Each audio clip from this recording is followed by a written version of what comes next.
Hi guys, welcome to this video. It's going to be about setting a static IP address in an Ubuntu instance. This is actually a pretty simple process, but if you didn't set it to static while you were installing Ubuntu Server, this is the steps you'd use to change your network interface to a static IP from DHCP. So let's get started. So the first thing you want to do is make sure that you're either logged in as root or you prepend some of these commands with the sudo. It'll let you know if you don't have the access. But I did a sudo-s and logged in as root. So I'm in as root, so the first thing you want to do is Netplan. This is the program that's used to modify the network stack info, so the IP address, gateway, and DNS server.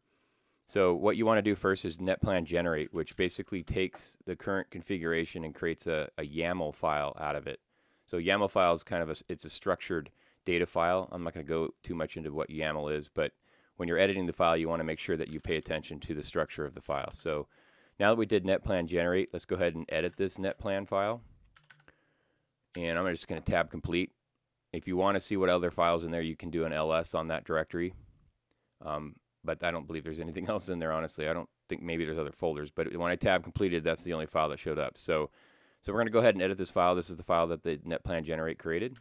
And you can see right now it's set to a DHCP server, or DHCP it's set to be a DHCP client. So to use a DHCP server. And what you want to pay attention to is when you're modifying it, my example on the right here that you could use, set some addresses, right? Well, in a YAML file, the spacing or the tabbing here is very important. This defines the structure of the components within a YAML file. So pay attention to that tabbing.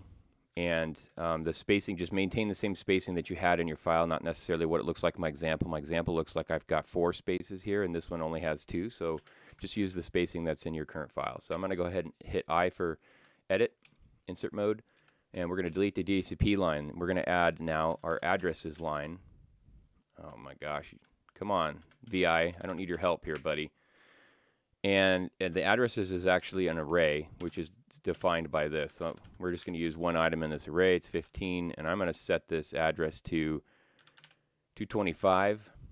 /24 is your subnet. A /24 subnet is common in most networks, especially home networks. It means you have 256 IP addresses, of which you can only use 254. You can't use 0, and you can't use the broadcast at the end, 255. So anyhow, that's what /24 is. Now we're going to set gateway. This is your next hop. And gateway 4 means IP4 version of the gateway. We're not doing any IPv6 stuff here. The gateway is typically your router. In this case, it's my lab router. Name servers is DNS related. That means your DNS server. So what is your DNS server? Well, typically in your home network, if that's where you're setting this, your home network DNS server is typically your router as well. In a enterprise environment, it's not likely your router is your DNS server. In an Active Directory environment, it's very likely that your Active Directory server is your DNS server. So addresses, so that's the DNS server. We're only doing 1. Again, if you needed more than 1, you can just add them right below that one. The search path is what it appends at the end of any query that you make that doesn't have a fully qualified entry. So a fully qualified entry is the name dot domain name dot whatever the main domain name is. So example would be like test.itsgeekhead.com is a fully qualified domain name. If you did a DNS lookup for just test, well, it's going to append itsgeekhead.com to that query. It's just letting you know what domain zone this particular instance is a part of and the default search path. So that's essentially it. Those are the lines you want to add. You want to add them just like that in that format. I'm going to hit escape to get out of insert mode. I'm going to hit : right, quit, and push enter, and it saved it off. So now the next step you do, and I didn't put it in here in this code for an example, would be we're going to say Netplan apply. So what I want to show you first though is I'm going to go ahead and say IP address to look at the current IP address. IP space address is the replacement for ifconfig if you didn't know that. And you can see here I've got an IP address of 192.168.15.118, and that address is a DHCP address. And we're going to go ahead and do a Netplan apply now. And then I'm going to do an IP address again and show you that it changed. So now you can see the IP address is 192.168.15.225.